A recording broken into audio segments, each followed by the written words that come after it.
한 발 더 들어가는 뉴스인사 프라임 이승원입니다. 오늘은 대담한 대담 시간이 준비되어 있습니다. 친명계 최대 조직이죠. 더민주 전국 혁신회의 3기가 출범했습니다. 그래서 이 혁신회의가 어떤 역할을 할지 또 어떤 분들이 참여하고 있는지 궁금해서 오늘 더불어민주당 김문수 의원과 함께합니다. 어서 오세요. 네, 안녕하세요. 네. 민주당 순천갑 김문수 국회의원이고요. 저쪽 김문수 아닙니다. 네, 제가 그거 여쭤보려고 그랬어요. 네. 그 성함 때문에 뭐 해프닝 같은 거 많이 있었을 것 같은데 네, 많이 있었습니다. 최근에 대통령 어떤 선거 때 특히 네, 제가 이제 그 후보 확정되고 나서 본격적으로 선거 들어가기 전에는 제 이름으로 순천 시내 현수막을 많이 네, 걸어놨었거든요. 네, 그런데 국힘의 김문수 후보가 확정이 되니까 네. 거기 홍보가 돼 버려 가지고 미리 제가 현수막을 좀 떼기도 했고 네, 또 본선거 때는 이제 기호 1번 이재명 꼭 도와주십시오, 찍어주십시오 이렇게 하고 다니는데 김문수 국회의원입니다 이렇게 제 소개를 하면 김문수를 찍으라는 거야, 이재명을 찍으라는 거야 헷갈려 해가지고 네. 제가 이름을 빼고 네. 그냥 여기 순천 국회의원입니다 이렇게만 했던 기억이 납니다. 네. 네. 저희도 섭외할 때 굉장히 신중하게 했습니다. 혹시 헷갈릴까봐. 네. 네. 일단 친명계 최대 조직이라고 언론에서는 이렇게 표현을 합니다. 일단 네. 여기 동의하시나요? 친명계 최대 조직이다 이런 뭐 표현. 그렇게 보는 게 맞지 않나 싶습니다. 맞나요? 네. 그렇습니까? 그러면 일단 이게 2023년에 출범한 걸로 알고 있는데요. 네. 그 처음에 만들어질 때 취지 그리고 어떻게 지금 확장해 왔는지 앞으로 또 역할은 어떤 건지가 궁금한데요. 네, 이재명 그 당 대표임에도 불구하고 당 안에서 기반이 좀 약하고 흔들리고 네. 많이 그런 어려움이 있어가지고 저희들이 뭐 체포 동의안이 가결돼 버렸잖아요. 민주당이 숫자가 많은데도 불구하고 네. 그래서 이제 우리 당원들이 스스로 일어나가지고 이재명을 지켜야 되겠다. 그러면 조직을 만들자. 네. 그래서 출발한 게 이제 더민주 전국 혁신회의 네. 1, 2기가 그렇게 했고요. 네. 저는 이제 3기 공동 상임 대표를 맡았는데 이제 대통령이 되고 여당이 됐지 않습니까? 그래서 이재명 정부 또 이재명 대통령이 성공을 할 수 있도록 그런 뒷받침 역할을 하는 게 저희들이 임무라고 생각을 하고 있습니다. 네. 이게 집권하기 전과 후가 또 다를 텐데요. 앞으로 이제 이번에 또 상임대표 공동 상임대표 맡으셨으니까요. 앞으로 뭐 포부를 할까요? 어떤 역할을 하겠다라는 말씀을 조금 더 구체적으로 해주시면 어떨까요? 여야의 역할이 좀 다르니까요. 이제는 이재명 정부가 표방하는 게 국민 주권 정부잖아요. 네. 말 그대로 이제 국민이 주인이다 네. 이런 거고 또 하나는 이제 민주당도 또 당원 주권 정당. 항상 구호는 외쳐왔지만 실질적으로 권한들이 국민이나 당원보다는 정치인들이나 또 직위 권력을 많이 갖고 있는 분들이 권한을 행사를 했는데 네. 그거를 실질적으로 이제 국민 주권 정부, 국민을 위한 정부가 되게 하고 당도 권리당원이라든가 당원 중심으로 네. 당원들이 원하는 바를 정치인들은 대행하고 신분음하고 머슴 역할을 하는 네. 그런 체제로 이제 바꿔 나가는 겁니다. 그래서 이제 정부 차원에서는 당연히 지금 검찰 개혁이라든가 또 언론 개혁, 또 내란을 종식시켜야 되고 이런 일을 해야 되고 당에서는 당원들이 이번에 처음으로 저희들이 원내대표 선거 때 네. 권리당원도 원래는 국회의원들만 투표하는 거잖아요. 그렇죠. 근데 네. 권리당원도 이번에 처음으로 투표를 해가지고 네네. 100점 중에 20점을 권리당원 몫으로 해줬거든요. 그랬죠. 원내대표. 오히려 네. 이제 그거 비율을 좀 더 늘려야 된다. 앞으로. 이런 것도 있고 네. 다른 선거에서도 권리당원들이 다 참여하게 하고 또 정책 결정에도 권리당원들이 투표를 해서 하자 이런 것까지 저희들이 주장하고 있습니다. 이 더민주 전국 혁신회의 이름이 조금 길긴 한데요. 여기 지금 이름을 올리고 있는 그 당원들 그 참여하신 분들은 전체 수가 어느 정도 되나요? 한 3만 명 정도, 3만 네, 10,000원 이상 그 회비를 납부하는 네네. 회원들이 한 3만 명 정도. 3만 명. 네네. 그러면 10,000원 이하 납부하는 분들은 없는 건가요? 아예 그렇게는 가입을 안 받고요. 기본 10,000원 일단 이상. 무조건 10,000원 정도 네. 내야. 왜 그러냐면 이제 하나도 안 내다 보면 좀 역가입이라든가 네네네. 또 그 회원의 임무를 충실하지 않을 거면서 또 방해 목적으로 들어오는 경우도 있기 때문에 그래도 10,000원이라도 내는 당원이 내는 것이 이제 진성 회원이다. 네, 그렇게 봅니다. 제가 왜 여쭤봤냐면요. 이제 3만 명 정도로 말씀하셨는데 이번에 어저께였죠. 네. 이 2,300여 명 정도 주최 네네. 추산입니다. 네. 굉장히 많은 분들이 모이셨다고 해요. 원래 한 1,700여 명 정도 생각을 네. 하고 계시다가 네네. 네, 좀 분위기가 어땠습니까? 정말 열성적입니다. 네. 그러니까 민주당에 뭐 엄청난 당원들이 있지만 그 중에서 특히 이분들은 좀 고관여층이기도 하고 네네. 아주 내용을 우리 정치인보다 더 많이 알고 또 우리 당이 나아갈 방향이라든가 우리 네. 이재명 정부가 나가야 될 방향도 저희들보다 훨씬 정리도 잘하고 네. 그 목표 의식이 뚜렷하기 때문에 어제도 그 열기가 대단했고요. 네. 특히 어제 오신 분들은 이제 각 그 지역별로 저희들이 다 조직이 있거든요. 거기서 좀 임원급, 책임자급, 또 회비도 더 많이 내는 그런 분들이 어제는 주로 모였는데 네. 그분만 해도 이제 2,300명이 모였습니다. 네. 네. 상당한 열기였다고 전해 네네. 들었습니다. 네. 그나저나 더 열기가 있을 수밖에 없었던 게 또 이제 당 대표를 선언하신 두 분이 등장하셨죠. 예, 맞습니다. 박찬대 전 원내대표 그리고 정청래 전 법사위원장 네. 두 분이 이제 결혼식 장면까지 연출하면서 손잡고 네네. 의총장에 들어가는 모습도 네. 며칠 전에 보였고 네. 이번에도 같이 이제 나오셨는데 네. 양쪽 다 개혁을 엄청나게 강조하셨어요. 어떻게 맞습니다. 보셨습니까? 예, 뭐 사실 그 공동 상임 대표는 저희들인데 네네. 저희들은 사람들이 잘 관심이 보이고. 없고 거의 뭐 박찬대, 네. 정청래 두 정말 훌륭하신 분들이고 네. 우리의 너무나 소중한 자산들이죠. 네. 이분들이 그래도 또 와주신 바람에 분위기가 더 열기가 있었거든요. 그랬을 것 같아요. 예. 네. 그리고 이제 두 분 다 강력하게 아까 저희들이 주장했던 그런 국민 주권 정부에서 해야 될 이 내란을 종식한다든가 검찰 개혁을 한다. 이걸 추석 전까지 네. 반드시 해내겠다고 두 분 다 약속을 하셨습니다. 네. 뭐 추석 밥상까지 박찬대 네. 후보가 이제 쭉 밥상까지 했고 정청래 후보는 고향에 내려가는 길에 검찰청이 없어졌다라는 폐지됐던 소식을 뉴스를 네. 듣고 가게 하겠다. 또 그렇죠. 그렇게. 그래서 이 속도감을 상당히 네. 얘기했는데 공통점은 있습니다. 개혁이지만 구체적으로 검찰 개혁, 사법 개혁 그리고 언론 개혁인데요. 네. 가장 먼저 의원님이 이 세 가지 중에 조금 더 그래도 빨리 해야 된다라는 게 어떤 부분일까요? 당연히 검찰 개혁이죠. 검찰 개혁. 왜 그러냐면은 지금 내란 종식을 해야 하는데 이 검찰이 저렇게 자리를 차지하고 있다 보니까 네. 내란의 어떤 공범들이 상당히 그 안에 있지 않느냐. 그러다 보니까 내란 종식이 어렵거든요. 네. 예, 그래서 더 가장 중요한 게 검찰 개혁이라고 속도감 봅니다. 있게. 네네. 네, 그렇군요. 그 이제 아까 잠깐 말씀을 해주시긴 했는데 이 목표가 단기적인 목표가 있고요. 처음에 이제 네. 개혁이나 이런 쪽에 이제 이재명 정부 성공을 위해서 그리고 네. 또 장기적인 계획이 있을 거잖아요. 네네. 네, 여기에 대해서 조금 논의를 어저께 하셨나요? 어떠셨습니까? 뭐 어제는 이제 뭐 미리 좀 내용을 어제는 이제 국민 주권 정부로 네네. 아까 제가 말씀드린 대로 큰 틀에서 가고 특히 이제 민생 경제 회복도 뭐 정치라든가 검찰 언론 개혁 네. 이 또 직접 먹고 사는 것과 당장 네. 연관이 없을 수도 있잖아요. 네네. 그래서 이제 그런 민생 경제 회복하는 문제하고 당원 주권 관련해서도 이제 권리당원의 아까 선출 권한이나 참여를 더 확대한다든가 네. 또 디지털 정당으로 전환한다든가 선출직들을 상시에도 평가한다든가 네. 또는 이제 예전에 김대중 대통령 시절에는 그 당원 교육을 그렇게 많이 해줘가지고 당원들 만족도 우리 어르신들 고모님들 얘기 들어보면 그때가 가장 교육이 많았대요. 아, 그래서 당원 그렇습니까? 교육을 통해서 너무나 당원들이 배우는 것도 많고 당원으로서 의무와 역할에 대해서 잘 알려줘가지고 했는데 지금은 이게 그게 많이 사라졌기 때문에 이런 것들을 강화해야 된다고 봅니다.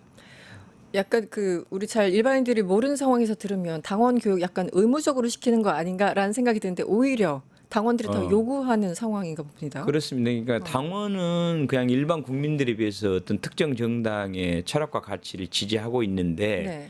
지지는 하는데 내가 뭘 하고 싶은데 얘기를 해야 도대체 되는데. 뭘 해라고 가르쳐 주지도 않고 내용도 잘 모르고 물론 네. 이제 요즘에는 SNS가 발달해서 각자 개인적으로 의견을 많이 주로 받으면서 어느 정도는 네. 또 그런 집단 지성이 형성되고는 있지만 그래도 당이 직접 좀 교육도 하고 모이기도 하고 그런 것을 좀 강화해야 되는데 지금 그런 것들이 많이 안 되고 있거든요. 그리고 네. 이제 또 신인들이 만약에 정치 또 지방선거라든가 진출하고 싶어도 어디 가서 좀 더 이제 자세히 배워야 되잖아요. 네. 이제 조례라든가 이거 입법하는 걸 어떻게 그렇죠. 하는지 또 예산 뭐 심사는 어떻게 하는지 또 행정을 감시할 때 뭐 어디서 어떻게 해야 되는지 이런 거를 좀 배우고 싶어도 교육이 없기 때문에 잘 못하거나 또 교육을 의무적으로 이수하라고 그게 있긴 있습니다. 네. 예, 지방 그 공천 신청하려면 네네. 그런데 조금 솔직히 좀 급조해가지고 그 내용들은 시기가 다가오면 갑자기 막 인터넷으로 급하게 하다 보니까 교육이 조금 충실하게 못 되는 게 있으니까 네. 평상시에도 이런 당원 교육을 하고 또 선거에 출마하고자 하는 분들이 교육을 평상시에도 좀 당에서 해주면 그런 것들이 좀 보완될 거라고 봅니다. 네. 사실 당원들 한 분 한 분이 다 언론이니까요. 예, 그분들이 네. 설명하는 대로 또 설득이 되고 이런 거니까. 맞습니다. 요즘에는 다행히 이제 그 오프라인 교육이 굳이 또 어떻게 보면 필요 없을 정도로 네. 워낙 SNS 소통이 잘 되고 있어서 네, 네. 그런 부분을 어느 정도는 커버를 하고 있지만 네. 그래도 또 모여서 체계적으로 교육하는 것도 아직도 필요하다 이렇게 네. 봅니다. 알겠습니다. 그 본격적으로 어제 뭐 장차관 지명 임명자들 이름이 많이 나왔습니다. 역시 법무장관 후보자로 누가 지명될까 했었는데 사실 네. 하마평에 많이 오르셨던 분이기도 합니다. 네. 7인의 자장이라고 한 정성호 의원, 5선 의원이시죠. 네, 결국 네. 이분을 지명했는데 어떻게 보셨어요? 네, 제가 이제 이재명 저도 대통령님과 2017년 성남시장 때 첫 대통령 출마했을 때부터 저는 서울시의원했는데 네. 그때 당시 문재인 대통령 될 때도 저는 이제 이재명을 쫓아다녔던 사람이거든요. 네. 그래서 이렇게 조금 남들보다 좀 이렇게 많이 보게 됐어요. 이재명이라는 분을. 근데 보면은 예측 가능한 사람을 좋아하고요. 네. 뭐 다른 분들도 그럴 수도 있지만 또 인품 좋은 사람을 굉장히 좋아합니다. 네, 그러니까 이재명 아무리 대통령이요? 막 능력 실력이 있어도 조금 인성이나 인품이 잘 안 돼 있으면 선택을 잘 안 하시더라고요. 제가 또 그런 게 가까이서 있군요. 보니까. 네. 그리고 이제 당연히 이제 해당 분야에 실력 있는 사람. 근데 이제 정성호 우리 장관 후보자께서는 당연히 뭐 많이 소문났죠. 38년 전부터 연수원 동기로 네. 아주 친하고 처음에 2017년도에 첫 그 대통령 출마했을 때 국회의원 몇 분 안 되는 분 중에 이제 맞아요. 처음부터 도와줬던 네, 분이고 네. 저는 지방의원을 하고 있었는데 네. 했던 분인데 이 정성호 그 후보님 보면은 그 보수적인 듯 하면서 계획적인 분입니다. 그런 느낌이 분명히 근데 있습니다. 네. 이게 자기 지역구하고도 관련이 좀 있어요. 그 저 양주 네. 동두천 이쪽이 굉장히 보수적인 보수적. 동네잖아요. 네. 근데 거기서 민주당으로 당선되거든요. 저도 그게 계속 신기했어요. 네, 굉장히 신기합니다. 네. 그러다 보니까 이제 저희들도 이렇게 어떤 어떻게 했을까 하니까 거기는 보수분들한테 어쨌든 인정을 받아야 되기 때문에 기본적인 큰 틀을 네. 보수적인 좀 태도를 가지면서 조금씩 개혁적으로 이렇게 나가는 네. 그런 끈기가 있는 분이에요. 어. 그래서 저는 이제 일본 법무부 장관에도 이렇게 채택된 게 이제 법사위원회 활동도 하고 또 지난번에는 형사사법체계 특별위원장도 하고 당연히 네. 이제 변호사시기 때문에 그렇죠. 네. 이 보수적인 이런 검찰 이런 개혁을 그분들의 동의를 받아가면서 잘 이끌어가고 네. 또 우리 정치권하고도 5선이나 하셨기 때문에 네. 우리 정치인들의 동의도 잘 받아낼 수 있는 아주 적합한 인물. 그다음에 이제 특히 신뢰가 아주 돈독할 거라고 봅니다. 대통령님하고. 그래서 좋은 인선이라고 봅니다. 예상하셨어요? 어느 정도는? 뭐 저는 상당히 예상까지는 솔직히 못했고요. 이제 그런 그랬어요? 후보군에 네. 뭐 들어갈 수도 있겠구나 그런 생각은 했습니다. 그리고 또 한 차례 약간 홍역을 겪었던 이 민정수석 자리 봉욱 그러니까 법무부 인권국장 했고요. 대검찰청 차장검사했습니다. 이분을 네. 민정수석으로 일단 임명을 했는데 이 부분은 어떻게 보셨어요? 저는 솔직히 이제 봉국 그 변호사님은 잘 개인적으로는 모르고 네네. 네, 그래서 평을 들어보니까 보통은 이제 민정수석 특수통을 갖다가 쓰고 보통은. 근데 이 특수통들이 대체로 이제 정치 검사들이 많아가지고 지금까지는 좀 나라를 어지럽히고 네. 좋지 않은 쪽으로 했던 분들이 많기 때문에 네. 그런 거에 대한 국민들의 거부감이 너무 많지 않습니까? 그래서 이제 비특수통으로 네. 이렇게 했고 아까 인권국장도 하고 했으니까 네. 이제 검찰의 원래의 역할 사실은 뭐 범죄를 수사하고 기소를 하고 하지만 그 속에 인권을 사실은 보호하라는 의무가 되게 중요하거든요. 네. 그거를 그동안에 이제 안 했기 때문에 그런 거를 잘 할 수 있는 사람이라고 생각을 하고, 그다음에 이재명 그 대통령님을 아까 저도 이제 어떤 사람을 항상 선택하냐 이렇게 보면은 이게 큰 틀과 방향은 본인이 이미 알고 있잖아요. 그렇죠. 예, 너무 잘 알고 계시죠. 굳이 뭐 자세히 뭐 세세하게 이제 알지 않아도 우리 국민들조차도 네. 검찰이 어떻게 개혁돼야 되는 걸 알고 있기 때문에 네. 큰 틀은 대통령이 알고 있기 때문에 그 큰 틀의 방향을 제시했을 때 아주 그 세부적이고 디테일한 속사정을 잘 아는 사람이 네.